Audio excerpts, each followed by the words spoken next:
Good morning. अब आगे का लेक्चर स्टार्ट करते हैं। इससे पहले जो लेक्चर हुआ था उसमें हमने बताया था कि कितने पार्ट हैं संविधान में, उन पार्ट के हर एक पहले पार्ट में क्या है, दूसरे पार्ट में क्या है, यानी भाग में क्या क्या है, ये सब हमने आपको बता दिया था। फिर उसके बाद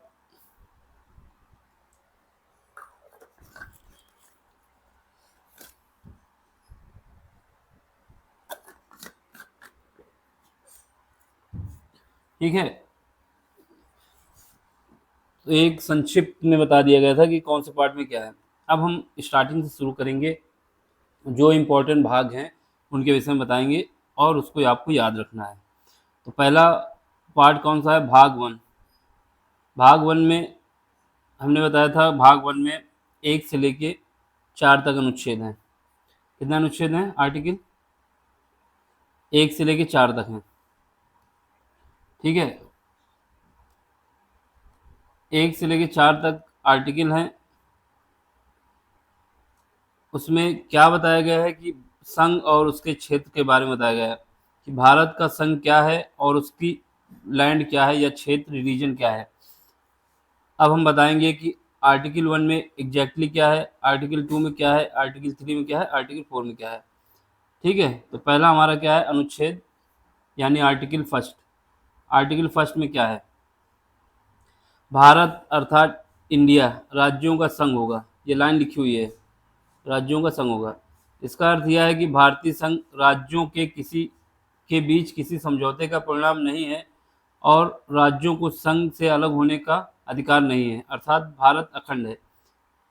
मेन मतलब ये है कि जैसे अमेरिका था, यूएसए, यूएसए में जो स्टेट थी ये आपस में आए, बातचीत किए, फिर उसके बाद ये सब कंबाइन हो गए, एक अमेरिका का बना, यूएसए बना।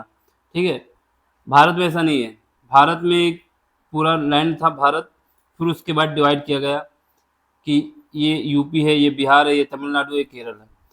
तो दोनों बात में अंतर है। पहला, अमेरिका में जितने स्टेट थे ये आपस में आए, मीटिंग किए और बाद में डिसाइड किया गया कि हम सब कंबाइन होके यूएसए बनाएंगे, यूनाइटेड स्टेट। लेकिन भारत में ऐसा नहीं। भारत में पूरी लैंड थी, ये मान लेते हैं जैसे भारत है और ये अमेरिका है। ठीक है, ये इंडिया है और ये यूएसए है। तो यूएसए में ये था कि ये पार्ट सब आपस में आके कंबाइन होके मिलते गए और ये यूएसए बनता गया। ठीक है, आपस में बात किए, मिलते गए और बन गया। लेकिन भारत में ऐसा नहीं। भारत में पूरा रीजन एक था, फिर उसके बाद भारत ने इसको बता दिया कि ये गुजरात होगा, ये यूपी होगा, ये तमिलनाडु होगा, ये आंध्र प्रदेश होगा, ये केरल होगा, है ना। तो भारत ने अपने पूरे भाग को डिवाइड किया अलग अलग स्टेट में, जबकि यूएसए ने जितने स्टेट थे वो सब आके आपस में कंबाइन हो गए। ठीक, तो वही कहना चाहता है। तो यूएसए की जो स्टेट है उनके पास पावर है, अगर वो यूएसए से अलग होने चाहती हैं, अलग से रहना चाहती हैं, अलग कंट्री बनाना चाहती है तो वो कर सकती हैं। लेकिन भारत में ऐसा नहीं है कि कोई स्टेट चाहेगा कि हम अलग होना चाहते हैं तो नहीं हो सकता। तो मतलब पहला यही है अनुच्छेद 1 में कि भारत जो है एक संघ है। ठीक, और इसके किसी भी राज्य को ये अधिकार नहीं है कि वो भारत से अलग हो जाए। ठीक, तो इसी वजह से भारत कहा जाता है अखंड भारत। दूसरा अनुच्छेद क्या कहता है? दूसरा आर्टिकल क्या कहता है? Second article. सेकेंड आर्टिकल जो है संसद भारतीय संघ में नए राज्यों का प्रवेश या उसका गठन कर सकती है। यानी जो आर्टिकल सेकेंड है ये बात कहता है कि अगर संसद चाहती है कि हमको यूपी को 2 भाग में बांटना है, 3 भाग में बांटना है, 4 भाग में बांटना है, तो संसद के पास पावर है, वो उसको जितने भाग में बांटना चाहे या उसकी विस्तार करना चाहिए, यानी कहते हैं कि हमको यूपी बिहार को एक रखना है तो ये संसद कर सकती है, संसद के पास इसका अधिकार है। ठीक, लेकिन अमेरिका में अगर कोई स्टेट है और वो वहाँ की जो संसद है वो चाहे कि हम क्या करें, उसको 2 स्टेट में डिवाइड कर दें, तो उसके पास अधिकार नहीं है, जबकि भारत के पास अधिकार है। ठीक, तो ये अनुच्छेद सेकंड। क्या याद रखना है? भारतीय संसद अगर चाहती है तो किसी राज्य को उसकी सीमा का विस्तार कर सकती है, किसी राज्य को नए राज्य में गठन कर सकती है, कुछ भी कर सकती है। भारतीय संसद संघ में नए राज्यों का प्रवेश या उनका गठन कर सकती है। दूसरी बात, ठीक, जैसे कोई पार्ट भारत जीत गया मान लो बांग्लादेश को। तो संसद अगर चाहेगी तो उसको बांग्लादेश को अपनी एक अलग स्टेट बना सकती है। ठीक, ये नहीं होगा कि पश्चिम बंगाल की गवर्नमेंट चाहे स्टेट गवर्नमेंट की बांग्लादेश को अपने में मिला ले, तो नहीं हो सकता, केवल संसद के पास है। फिर उसका बाद आता है आर्टिकल 3। आर्टिकल 3 क्या है? संसद राज्यों के पुनर्गठन की शक्ति प्रदान करता है। ठीक है, राज्यों के पुनर्गठन से संबंधित कोई विधेयक राष्ट्रपति की पूर्व अनुमति से ही संसद में प्रवेश किया जाता है, पेश किया जाता है। या फिर मतलब वही बात जो हमने ऊपर बताई थी, उसमें क्या था, अनुच्छेद सेकंड में ये याद रखना, अगर किसी नए स्टेट को बनाना है, किसी नए रीजन को कैप्चर करना है, नई स्टेट बनाना है, 2 या 3 स्टेट या 4 स्टेट को कंबाइन करके उनका कुछ पोर्शन निकाल के नया स्टेट बना सकती है। लेकिन जो अनुच्छेद 3 है, ये क्या है कि अगर कोई स्टेट है उसको जैसे 3 या 4 या 1 या 2 भाग में बांटना चाहती है, तो उससे संबंधित जो विधेयक है वो राष्ट्रपति की स्वीकृति के बाद ही संसद में पेश किया जाएगा। मेन बात यह है कि राज्यों का पुनर्गठन करना है तो अनुच्छेद 3, नए राज्य का प्रवेश कराना है तो आर्टिकल 2, अनुच्छेद 2। अब इसके बाद क्या है? ठीक, इस संबंध में राज्य विधानमंडल से कोई शक्ति प्राप्त नहीं है। अगर ये मान लो संसद चाहती है कि हमको जो है तमिलनाडु को 2 भाग में बांटना है, ठीक, 2 स्टेट बनानी है, एक मद्रास एक तमिलनाडु, तो अब वहाँ तमिलनाडु की जो गवर्नमेंट है वो चाहती है कि नहीं ऐसा नहीं होने देंगे, तो उसके पास कोई अधिकार नहीं है। संसद ने कह दिया तो होगा तो होगा, तो इसलिए स्टेट के पास कोई पावर नहीं है। आर्टिकल 4 देख लो। आर्टिकल 4 क्या है? अनुच्छेद 4, इसमें देखो क्या है, अनुच्छेद 4 के अनुसार, आर्टिकल 4 के अनुसार राज्यों के पुनर्गठन से संबंधित विधेयक को संसद साधारण बहुमत से पारित कर सकती है। ठीक, देखो संसद के पास अनुच्छेद 200 और 368 के तहत जो पावर है क्या है, संशोधन करने की। तो 3 संशोधन होते हैं, एक साधारण, एक विशेष और एक आदेश से ज़्यादा राज्यों की स्वीकृति के साथ विशेष। ठीक, तो अगर भारतीय संसद चाहती है कि हमको स्टेट को 2 भाग में डिवाइड करना है, पुनर्गठन करना है या नए राज्य को प्रवेश कराना है, तो कि उसके लिए केवल सिंपल मेजोरिटी से ही काम हो जाएगा, यानी साधारण बहुमत से ही विधेयक पारित करके राज्य का पुनर्गठन कर सकती है। इस हेतु संविधान में संशोधन करने की कोई आवश्यकता नहीं है। मतलब आपको संविधान में भी संशोधन नहीं करना पड़ेगा, सीधे आप प्रवेश करा लेंगे। केवल किसमें, जब अगर कोई नया स्टेट आता है या नया स्टेट बनता है तो हमें क्या बताना होगा, आर्टिकल 1 में संशोधन करेंगे और आर्टिकल 2 में। अगर किसी राज्य का पुनर्गठन करना है तो किसमें होगा, अनुच्छेद 3 में होगा संशोधन। और इसके लिए कोई संविधान संशोधन की आवश्यकता नहीं है, केवल साधारण संशोधन से ही, साधारण बहुमत से ही, संशोधन से भी नहीं, साधारण बहुमत से ही पारित कर देगी संसद तो हो जाएगा। ये हो गया मेरा पार्ट फर्स्ट में जो आर्टिकल थे 1 से लेकर 4 तक थे, चारों आर्टिकल के विषय में बता दिया। ठीक, अब बात आती है पार्ट सेकंड की।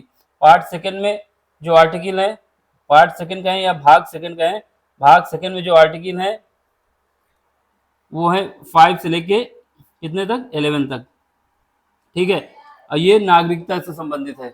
ठीक, तो इसमें देखो नागरिकता से संबंधित है। पहले तो अनुच्छेद 5 से 11 संसद को नागरिकता से संबंधित प्रावधान करने की अनुमति प्रदान करता है, यानी जो नागरिक है उनके लिए क्या कानून होगा, कौन नागरिक होगा कौन नहीं होगा, इसके लिए संसद प्रावधान करती है। ठीक है, मूलतः यह प्रावधान उस समय दिए गए जब भारत का संविधान लागू हुआ था तथा देश का विभाजन हुआ था। जो नागरिकता का प्रावधान था स्टार्टिंग में ही दिया गया था, कब, जब भारत का संविधान लागू हुआ, ठीक, और जब भारत का विभाजन हुआ उस समय। पाकिस्तान से भारत तथा भारत से पाकिस्तान को प्रव्रजन करने वाले कुछ व्यक्तियों के नागरिकता के अधिकार हैं। मतलब जो भारत से पाकिस्तान चले गए, फिर वहाँ कंडीशन नहीं अच्छी लगी तो ये भारत वापस आ गए, या फिर पाकिस्तान से भारत आ गए, यहाँ की कंडीशन अच्छी नहीं लगी, पाकिस्तान वापस चले गए, तो उनके लिए नागरिकता के लिए अलग अलग प्रावधान दिए गए हैं। भाग 3 में, भाग 3 सॉरी भाग सेकंड, ठीक है, भाग सेकंड, भाग 3 नहीं, भाग सेकंड अनुच्छेद 5 से 11 देख लो यहाँ पे। भाग सेकंड, ये याद रखना, नागरिकता से संबंधित जो प्रावधान है भाग सेकंड, ठीक है, और अनुच्छेद 1 से अनुच्छेद 5 से 11, ठीक। तो ये जो प्रावधान है किनके लिए थे, जो भारत से पाकिस्तान गए फिर किसी रीजन से वापस आ गए, नहीं समझ में आया, या पाकिस्तान से भारत गए फिर उसके बाद पाकिस्तान से भारत आए फिर उसके बाद उनको नहीं समझ में आया, पाकिस्तान वापस चले गए, तो उनके लिए प्रावधान किया गया। अनुच्छेद 12 से 36 ये किसके लिए है, ये जो है भाग 3 में नागरिकता का हो गया। अब इसके बाद भाग 3 क्या कहता है, भाग 3 या पार्ट 3 ये किसके लिए है, जो व्यक्ति हैं, जो समुदाय रहता है, जो पर्सन रहता है इंडिया में, उनके लिए कुछ अधिकार हैं जिनको मौलिक अधिकार कहा गया। तो भाग 3 स्टार्ट होता है मौलिक अधिकार से, इसके जो आर्टिकल हैं 12 से लेके 36 तक हैं, ठीक है। अब इसमें क्या है, संसद, ठीक है, भारत की सरकार, ठीक है, राज्य विधानमंडल, ठीक है, राज्य सरकार, ठीक है, स्थानीय प्राधिकारी, यानी हमारे पास क्या है अनुच्छेद, ये अनुच्छेद 12 है, अनुच्छेद 12 कहें या फिर आर्टिकल 12 कहें, तो उसके अंतर्गत बताया गया है कि स्टेट क्या है, राज्य क्या है, तो उसमें क्या आएगा, भारत की संसद आ जाएगी, ठीक है, भारत की सरकार आ जाएगी, ठीक है, राज्य विधानमंडल आ जाएगा, ठीक है, राज्य सरकार आ जाएगी, ठीक है, और स्थानीय प्राधिकारी, ये जितने लोग हैं ये सब हमारे राज्य के अंदर आएंगे, ठीक, आर्टिकल 12 के तहत।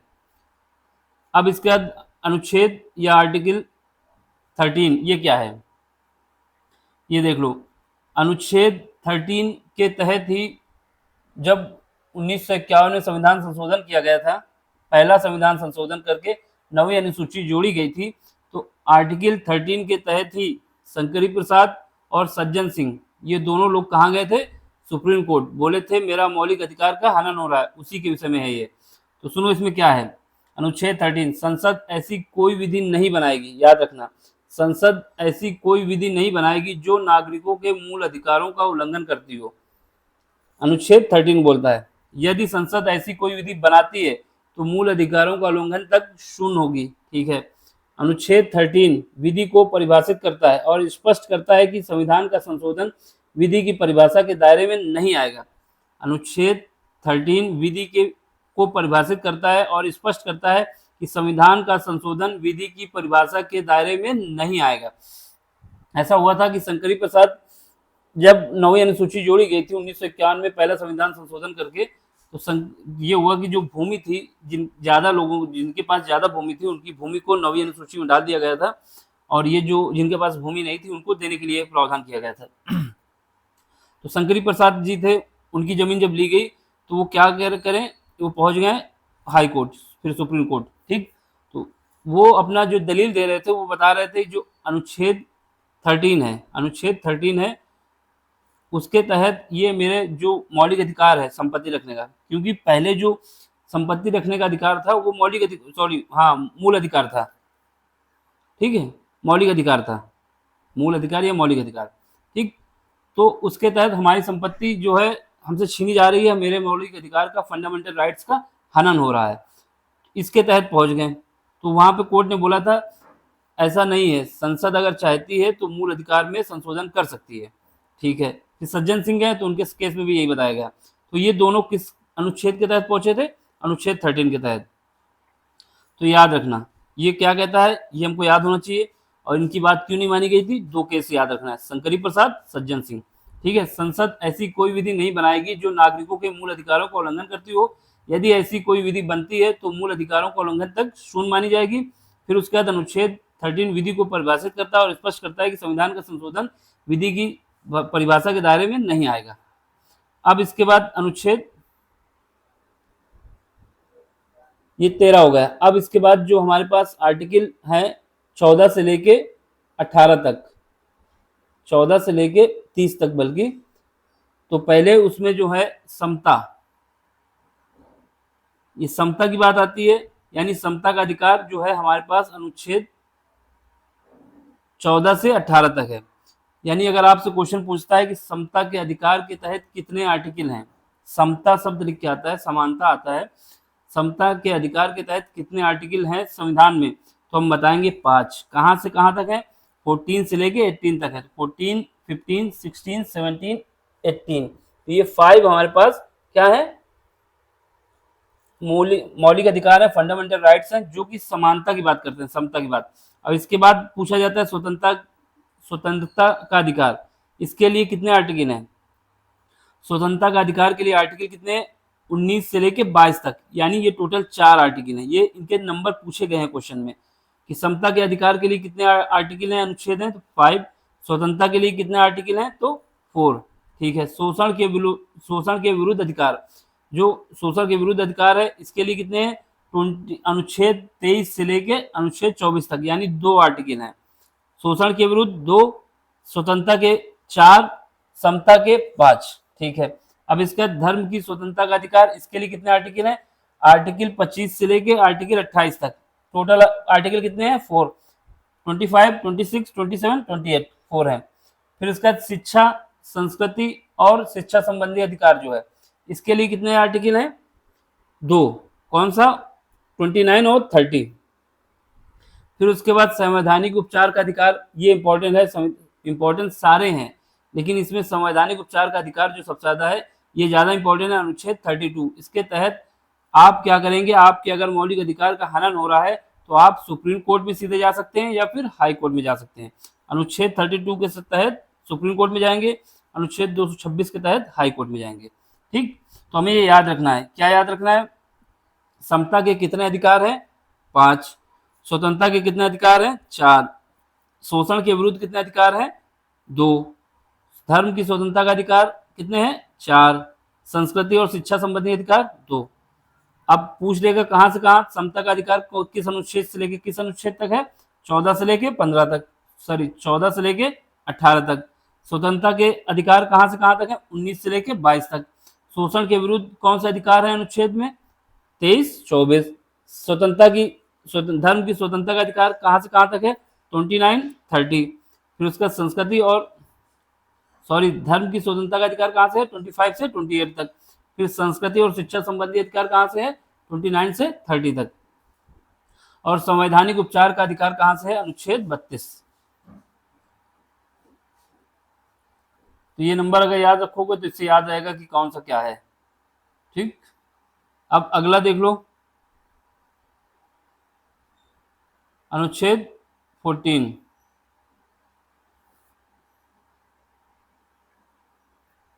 अनुच्छेद 14 जो कि हमने बताया कि ये किसके अंतर्गत आता है? समता के अधिकार। इसमें क्या है? अनुच्छेद 14 के अनुसार सभी व्यक्ति कानून के समक्ष समान होंगे तथा सभी को कानून का समान संरक्षण प्राप्त होगा। क्या बात है? अनुच्छेद 14 कानून, जो अनुच्छेद 14 है या 14 है या आर्टिकल 14 है, ये कहता है कि कानून के समक्ष जितने भी व्यक्ति हैं सबके समान संरक्षण होगा और सबको समान कानून मानना होगा। अनुसार सभी व्यक्ति कानून के समक्ष समान होंगे तथा सभी को कानून का समान संरक्षण प्राप्त होगा, मानना भी होगा और उनको संरक्षण भी समान प्राप्त होगा। फिर उसके बाद इसमें क्या? विधि के समक्ष समता, 2 कंडीशन है। पहला, नकारात्मक जो विधि के समक्ष समता को मिलेगी आर्टिकल 14 के तहत, इसमें 2 हैं। पहला, विधि के समक्ष समानता। विधि के समक्ष समानता जो है ये हमारा कौन सा है? नकारात्मक। ये हम लोग कहां से लिए हैं? ब्रिटिश संकल्पना है। विधि का समान संरक्षण ये सकारात्मक है, ये कहां से लिया गया है? ये अमेरिका संरचना है, संकल्पना है।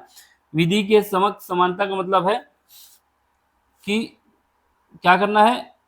जैसे कुछ लोगों के अधिकार का हनन हो रहा है तो उनको थोड़ी अलग छूट देना, तो ये हमारा एक नकारात्मक भी है कि मेरे साथ भेदभाव हो रहा है, उनके साथ सही हो रहा है।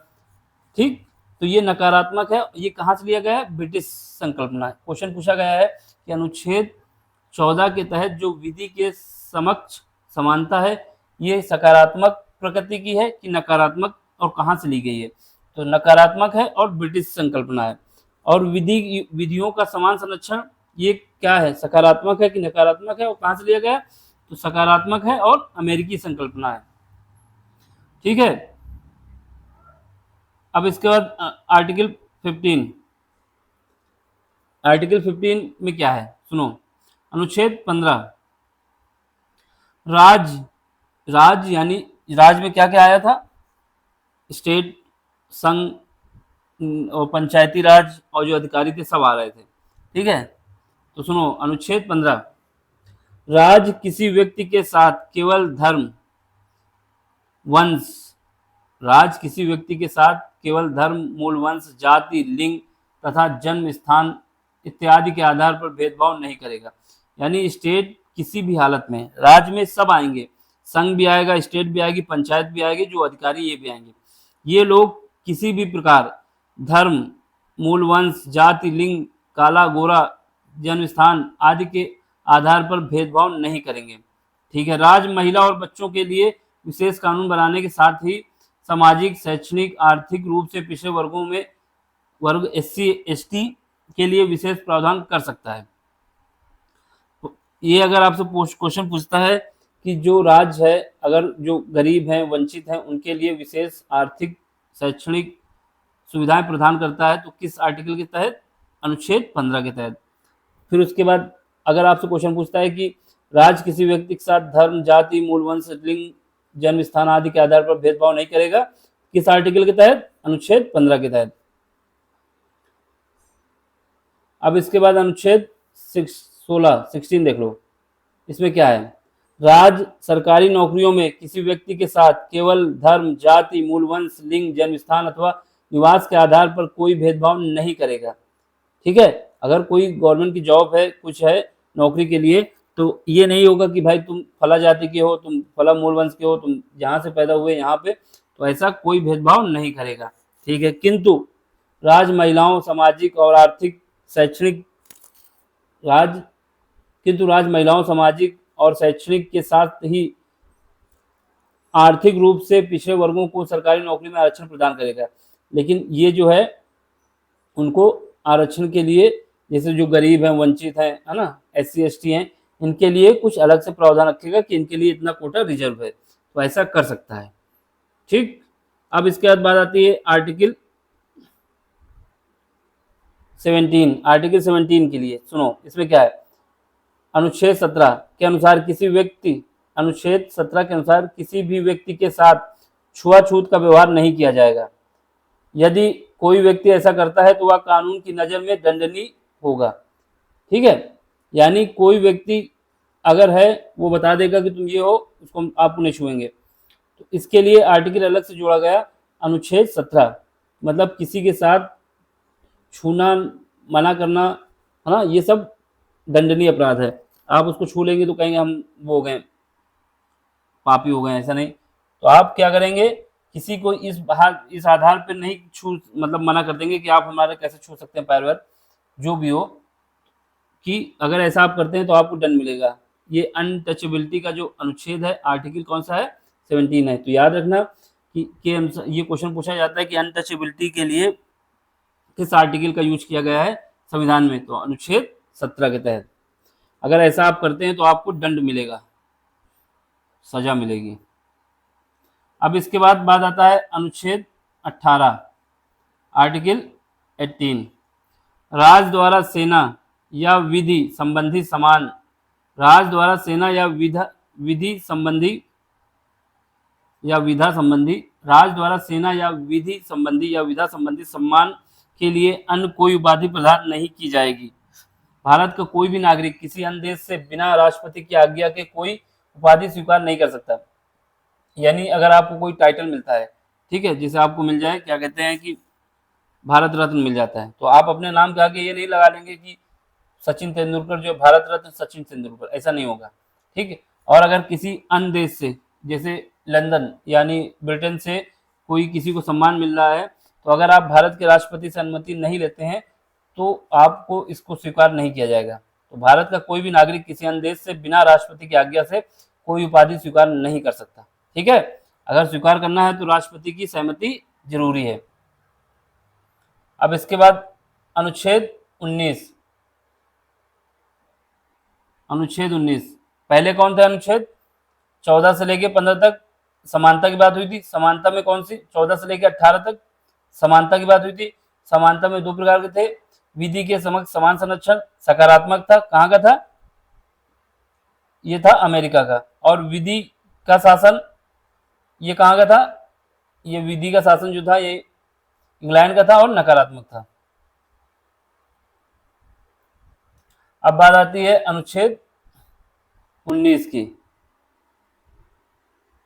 आर्टिकल 19, इसमें क्या है?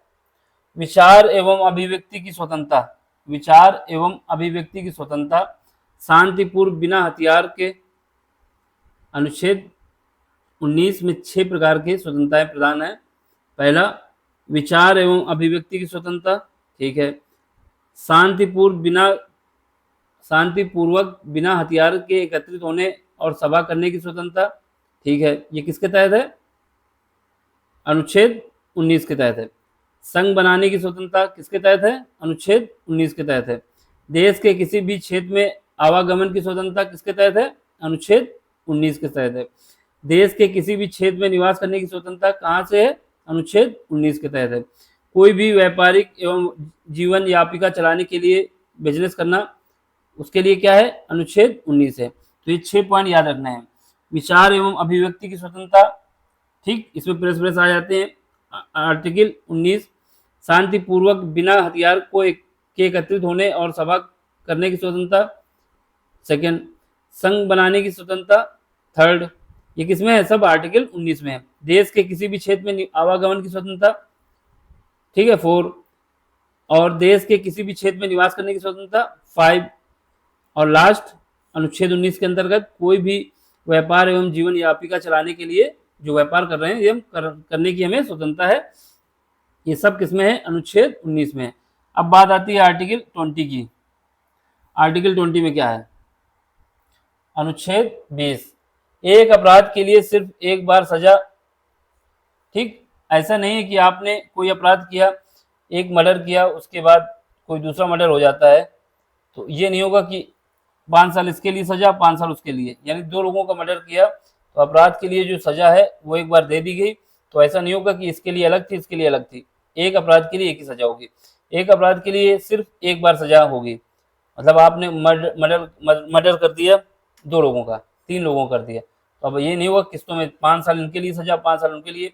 जो देना है एक बार दे दो, इतनी ही मान्य होगी। और जो लिखा हुआ है कि इतनी साल की दे सकते हैं, ठीक, तो अलग अलग नहीं होगी। यानी एक अपराध के लिए सिर्फ एक सजा होगी। ये अनुच्छेद 20 के लिए है। अपराध करने के समय जो कानून है, यानी जो कानून बना हुआ है उसी के तहत सजा मिलेगी, ना कि पहले और बाद में बनने वाले कानून के तहत। यानी कोई अपराध आप करते हैं, मान लो आपने कहीं चोरी की, चोरी करने के लिए आपको 3 साल की सजा मिलेगी, ये पहले से प्रावधान है, ठीक।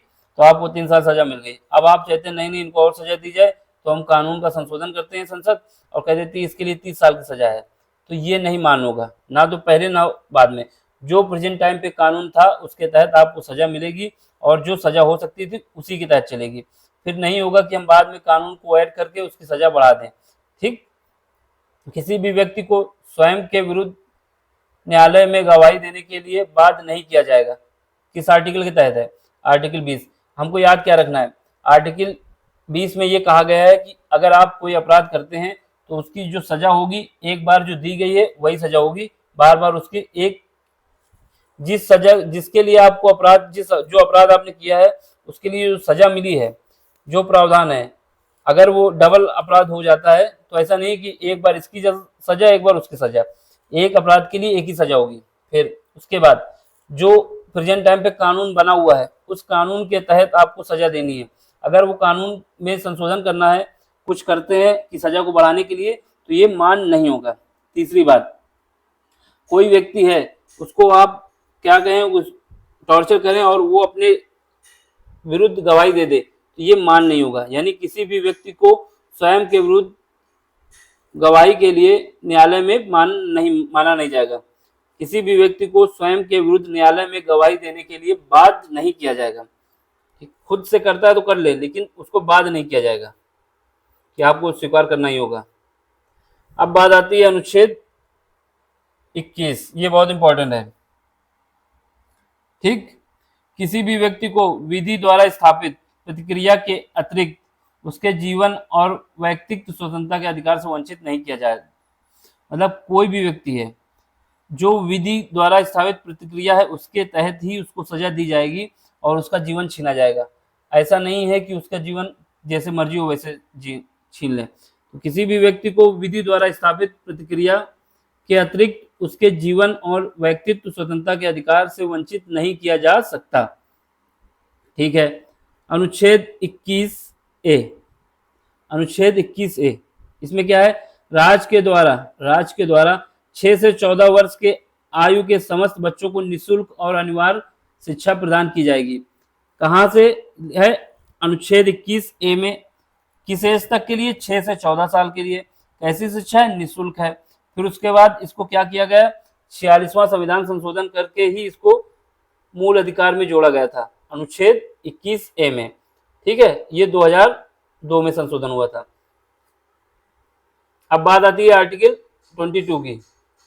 इसमें क्या है, अनुच्छेद 22, अगर किसी भी व्यक्ति को मनमाने ढंग से हिरासत में लिया जाता है और तीन प्रकार की स्वतंत्रता प्रदान की गई, यानी अगर किसी व्यक्ति को मर्जी अपनी मनमाने ढंग से उठा लिया गया तो उसको 3 प्रकार की स्वतंत्रताएं प्राप्त की गई हैं।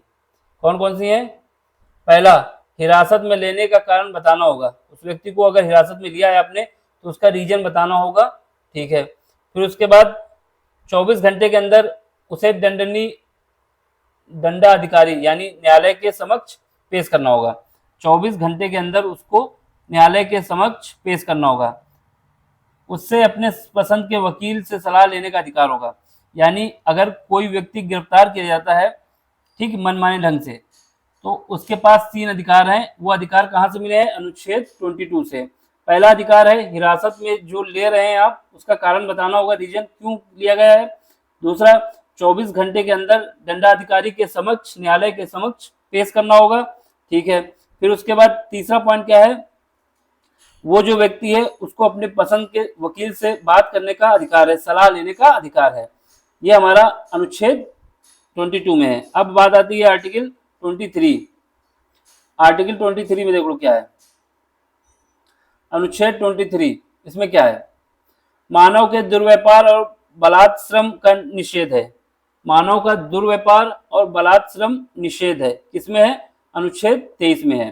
किसी व्यक्ति की खरीद बिक्री, बेगारी तथा इसी प्रकार का अन्य जबरदस्ती लिया गया श्रम निषिद्ध है, जिसका उल्लंघन विधि के अनुसार दंडनीय अपराध है। यानी अनुच्छेद 23 में क्या है, मानव के दुर्व्यापार और बलात्श्रम पर प्रतिबंध लगाता है। फिर उसके बाद किसी व्यक्ति की खरीद, किसी गुलाम को खरीदना और उसको गुलाम खरीद लेना या फिर किसी से काम करा लेना, उसके बदले उसका वेतन न देना, इस प्रकार का जो जबरदस्ती का किया गया काम है वो दंडनीय है और इसके तहत आपको सजा मिलेगी, अनुच्छेद 23 के तहत। ठीक है, क्यों मिलेगी, क्योंकि ये उल्लंघन कर रहा है विधि का। तो याद रखना, जरूरत पड़ने पर राष्ट्रीय सेवा करने के लिए बाध्य किया जा सकता है। एक ये रीजन याद रखना कि अब ऐसा ना हो कि देश में संकट आ जाए और आप कहते नहीं हमारा ये मौलिक अधिकार है, हम तो जाएंगे नहीं बॉर्डर पे, नहीं वहाँ पर मर जाएंगे। तो ऐसा नहीं है, अगर राष्ट्र की बात आती है तो आपको सेंट्रल गवर्नमेंट ले जा सकती है। ठीक है, तो उसके विरुद्ध आप नहीं पहुंचेंगे। फिर उसके बाद बात आती है अनुच्छेद 24 की, आर्टिकल 24। इसमें क्या है, आर्टिकल 24 में देख लो, 14 वर्ष से कम आयु के, अनुच्छेद 24 इंपॉर्टेंट है। अनुच्छेद 24 में देख लो, 14 वर्ष से कम आयु के, 14 वर्ष से कम आयु वाले किसी बच्चे को कारखानों, खानों या अन्य किसी जोखिम भरे काम पर नियुक्त नहीं किया जा सकता। यानी आर्टिकल 24 ये कहता है कि अगर कोई बच्चा 14 वर्ष से कम है तो आप क्या करेंगे, कारखानों में, खानों में या अन्य किसी जोखिम भरे काम पे उसको नहीं लगा सकते। अगर लगाते हैं तो आपको सजा मिलेगी। फिर इसके बाद बात आती है आर्टिकल 25 की, अनुच्छेद 25। इसमें क्या है, ये सब मेरे मौलिक अधिकार चल रहे हैं। ठीक है, अनुच्छेद 25, कोई भी व्यक्ति किसी भी धर्म को मान सकता है, उसका प्रचार प्रसार कर सकता है, आप उसको रोकेंगे नहीं। कौन से अनुच्छेद में? अनुच्छेद 25 में। आर्टिकल 25 ये कहता है कि कोई भी व्यक्ति अपने मन से किसी भी धर्म को मान सकता है, उसका प्रचार प्रसार कर सकता है, कोई भी व्यक्ति उसको रोकेगा नहीं। ठीक है।